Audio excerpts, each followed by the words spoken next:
వేసవిలో అగ్ని ప్రమాదాల తీవ్రత ఎక్కువగా ఉంటుందని వాటి పట్ల అప్రమత్తంగా ఉండాలని పశ్చిమ గోదావరి జిల్లా తాడేపల్లిగూడెం ఫైర్ ఆఫీసర్ గణేష్ రామారావు సూచించారు.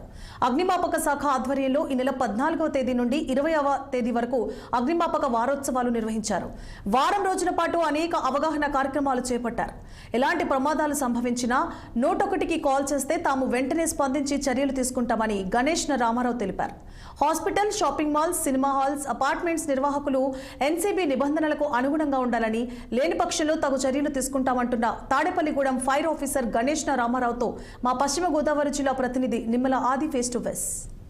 వచ్చిందంటే అనేక అగ్ని ప్రమాదాలకి కారణం అవుతూ ఉంటాయి. వేసవిలోనే మనం ఊహించిన ప్రమాదాలు అయితే సంభవిస్తూ ఉంటాయి. అయితే దీని మీద మనకి తాడేపల్లిగూడెం ఫైర్ సేఫ్టీ అధికారి రామారావు గారు ఉన్నారు. సార్ చెప్పండి, ఇక్కడ మన వేసవికాలం వచ్చిందంటే కూడా అనేకమైన ప్రమాదాలు సంభవిస్తూ ఉంటాయి. దాంతో తాడేపల్లిగూడెం అంటే చాలా ఫైర్ సేఫ్టీకి సంబంధించిన చాలా ఎన్నో సంఘటనలు అయితే జరిగిన అయితే ఉన్నాయి. దాని మీద మీరు ఎటువంటి చర్యలు తీసుకున్నారు, వాటిని ఎలా అదుపు చేస్తున్నారు? ముందుగా నమస్కారం అండి. నా పేరు గణేష్ వెంకటరామారావు. నేను ఫైర్ ఆఫీసర్ తాడేపల్లిగూడెం. మా పరిధిలోకి వచ్చేటటువంటి మొత్తం టోటల్గా 4 మండలాలు ఉన్నాయండి. తాడేపల్లిగూడెం, పెంటపాడు, అదేవిధంగా నల్లజర్ల, ఉంగుటూరు. ఈ 4 మండలాల్లో ఇటువంటి సపోజ్ అగ్ని ప్రమాదాలు జరిగిన, వాటర్లో సంబంధించి రిస్క్ ఏమైనా ప్రమాదం జరిగిన, రోడ్డు యాక్సిడెంట్లు జరిగిన, ఈ ప్రతి ప్రమాదానికి మేము ఫస్ట్గా రెస్పాండ్ అవుతామండి. ఫస్ట్గా ఈ 4 మండల ప్రజలకు, అదేవిధంగా జిల్లా ప్రజలకు కూడా తెలియజేసింది ఏంటంటే, మా ఎమర్జెన్సీ నెంబరు ఒకవేళ తెలిసినా తెలియకపోయినా 101 కాల్ చేస్తే సంబంధిత ఈ 4 మండలం అంటే నా తాడేపల్లిగూడెం ఫైర్ స్టేషన్కి వస్తుంది. అదే 101 భీమవరం దగ్గర కొడితే భీమవరం ఫైర్ స్టేషన్కి, అదే ఏలూరు దగ్గరలో పరిసర ప్రాంతాల్లో కొడితే ఏలూరు దగ్గరలో పరిసర ప్రాంతాలు రావడం జరుగుతుంది.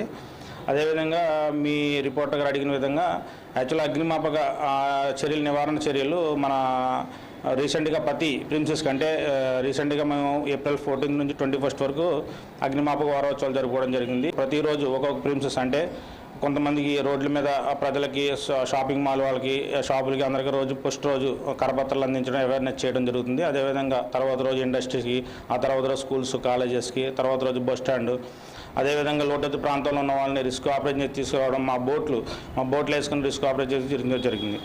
ఇప్పుడు వేసవికాలం వస్తుంది కదండి. ఇప్పుడు పిల్లలు ఫ్యామిలీ అయితే ఎవరైతే ఉంటారో ఈ గ్యాస్ మంటలు కానీ, అయితే షాపుల్లో కానీ, ఫైర్ సేఫ్టీ కానీ, ఎక్కడ చూసిన ఈ వేసవికాలంలోని ఈ పేలుళ్ళు కానీ లేకపోతే గ్యాస్ లీకేజ్ కానీ సంబంధిస్తుంది. దాని మీద మీరు ప్రజలకి, అటు షాపుల వారికి ఎటువంటి అవగాహన తెలుపుతారు? అవునండి, ప్రస్తుతానికి ప్రతి వేసవికాలం ఉండగా మన కాలానుగుణంగా మనకి ఈ టెంపరేచర్ ఇంక్రీజ్ అవుతూ ఉంటుంది. ఒకప్పుడు మనం 30 డిగ్రీల సెల్సియస్ అంటేనే ఏదో పెద్ద టెంపరేచర్ అనుకునేవాళ్ళం మన చిన్నతనంలో. ఇప్పుడు 40, 45 దగ్గర దరిదాపుగా 50 కూడా రావడం జరుగుతుంది. అందు గురించి ప్రతి షాపులకి ఈ అవేర్నెస్ క్లాసులు కండక్ట్ చేయడం. సపోజ్ ఒక ఇండస్ట్రీ ఉందనుకోండి, ఇండస్ట్రీలో పీపుల్స్ని పిలిచి ప్రతి 3 రోజులు ట్రైనింగ్ క్లాస్ కండక్ట్ చేసి, ఈ విధంగా మీకు ఇండస్ట్రీలో ఈ విధంగా ఫైర్ అవుతుంది, ఈ విధంగా ఫైర్ పుటప్ చేయాలని క్లాసులు చేయడం. షాపింగ్ మాల్, అదేవిధంగా గృహిణీలకి సంబంధించి గ్యాస్ ఫైర్ అవుతే ఏ విధంగా ఆర్పాలి, దాని మీద అవేర్నెస్ క్లాసులు కండక్ట్ చేస్తూ ఏ విధంగా ఫైర్ పుటప్ చేయాలన్న దానికి అవగాహన కల్పించడం జరుగుతుంది. ఇప్పుడు కొన్ని షాపింగ్ మాల్స్ ఉన్నాయి, లేకపోతే సినిమా హాల్ కానీ, అపార్ట్మెంట్ అని సరైన ఫైర్ సేఫ్టీ లేకుండా కడుతున్నారు కదా, అటువంటి వాళ్ళకి మీరు ఎటువంటి హెచ్చరికలు జారీ చేస్తారు? అవునండి, ఇప్పుడు సపోజ్ ఏదైనా షాపింగ్ మాల్కి, సినిమా థియేటర్లకి fire safety measures as per NBC ప్రకారం ప్రస్తుతానికి మేము పాత ఉన్న ఎన్బీసీ ప్రకారం కొన్ని నామ్స్ చెప్పడం జరిగింది.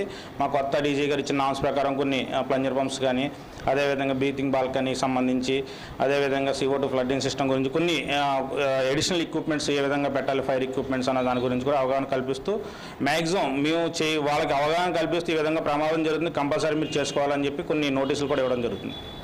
వేసవికాలం వచ్చింది కనుక ఇక్కడ అనేకమైన ప్రమాదాలు సంభవించే అవకాశం అయితే ఎక్కువగా ఉంది.